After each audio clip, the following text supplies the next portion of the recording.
是公务员也是官员。最近看见媒体报道，蔡英文总统又搁要出国拼外交啊！出国拼外交是一件辛苦的代志，总是有一个画面一直互人真压抑。当总统要出国，国院的院长甲部长侪人伫机场欢送，这个互我想起古早皇帝要出巡，文武百官逐日排列，恭送皇帝启程。咱是一个民主国家，总统是一个国家上关键公务员的代名词，所以总统即使去国外出差，场面毋免遮大。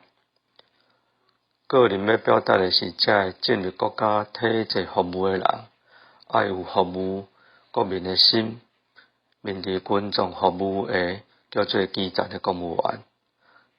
较顶面的是中层的公务员，中央政府的部长是高层的公务员，总统甲五院的院长是最高层的公务员。总是阮看见有一寡人将公务员的职分变成有职位的官员，毋知影谦卑，颠倒高高在上。伫基督教的组织内面，有缘会竞选人做服侍的工课，譬如长老会的组织有竞选执事甲长老来服侍全体的信徒。当受敬的执事甲长老是用这份的心来服侍，教会就和谐无代志。总是当执事甲长老用职位的心来服侍教会，就容易有纷争。